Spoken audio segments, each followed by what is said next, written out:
Good afternoon. I'm Dan DeRose with 19 News coming to you from our digital desk. Unfortunately, it's that time of year and we need to talk about flu, COVID, and other respiratory illnesses. And it's not to say that, this is the time of year to see those illnesses, but it's really sort of the rise and the rate of increase that has some public health departments, some county boards of health putting out just a little bit of a heads up for you at home to start protecting yourself, protecting your family.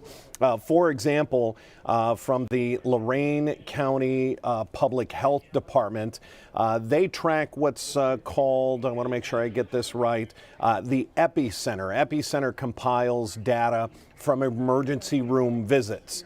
So it's a pretty good way to determine the health of your community. If you're seeing a major increase or decrease in emergency room visits for one particular illness or another, you might have a problem or something you need to raise a little bit of a red flag. For example, in the last week of December, the last week of the year, cough visits to the ER. And I want you to think about that. Most of us, when you get a cough, not enough to send you to the emergency department, but in Lorraine County, up 70% a day in the last week. We're talking from 20 patients to 34 patients a day.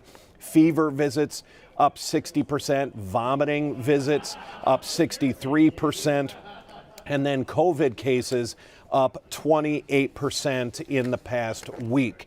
We're going to bring in one of the supervisors for the Lorraine County Public Health. This is Andrea Ferguson. Andrea, how are you today? Thanks for joining us. You're welcome. Doing great. Thank you. Well, I think we're doing better than most. We all know somebody. Anybody watching this knows somebody that missed Christmas, missed New Year's Eve because of being sick. What kinds of things are going around and why is it an issue? Yes, like you mentioned, we are seeing an increased activity in our emergency rooms, more visits for cough, more visits for fever, and more visits for vomiting. And while we don't have data on what has caused those symptoms, we have a pretty good idea as to what they could be, because these symptoms could be caused by a few different respiratory viruses, such as, like you mentioned, COVID-19 and the flu. Also, there's a bacteria going around called Mycoplasma pneumoniae, which can cause walking pneumonia. And then there's also some other classic ones like pertussis, RSV, and the common cold. All of those can cause cough or fever. And then the vomiting is a little bit of a wild card. We suspect that it could be attributable to norovirus because right now the Center for Disease Control is reporting an increase in norovirus cases. That's not a respiratory virus. It's a different virus that causes the inflammation of the stomach or intestines. I was doing some research for this story and was horrified when I saw that norovirus is also known as the winter vomiting disease. Yeah, That's just a terrible name. it's gross. Yeah, as is anytime you're sick. What do people need to look for, and at what point does maybe something raise to the level where maybe you should go to an ED, an emergency department, or contact your family doctor? What are you advising people to do? So for those respiratory diseases, the typical symptoms do include fever, chills, fatigue, cough, runny nose, headache, all of those typical things. And so if any of those symptoms become so severe you can't manage them, or if you can't breathe, anything life-threatening, definitely go to the emergency room. However, even if those symptoms simply aren't getting better, they're getting worse over time, that's a great time to go check with your healthcare provider and see what they think about your situation, what they might recommend.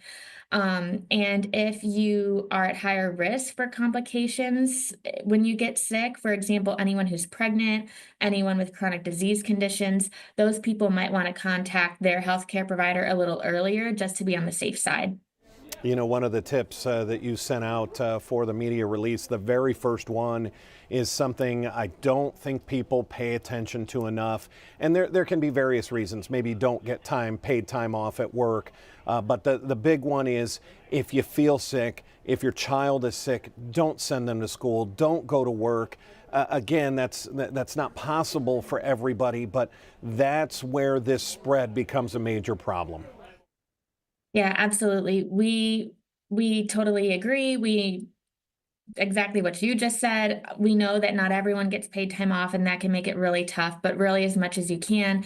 If you feel sick, if you feel a little bit sick, stay home. Don't go to the grocery store, don't go out, just rest, rest, rest, and work on getting better, because that helps you. It helps you get better, hopefully more quickly, and it helps you keep from spreading whatever you have to everybody else in the community. Because do you really want to be known as the person who spread the winter vomiting disease? Ugh. That's not great. Andrea Ferguson is a supervisor with the Lorraine County Public Health. Andrea, we give our guests always the final word here. What do you want to leave people with? Yes, it's that time of year, but we've just come off the holidays. We've just been with family. What do you want people to leave this with? Um, like we mentioned, if you feel sick, stay home. Do all the normal things like washing your hands and covering your coughs and sneezes.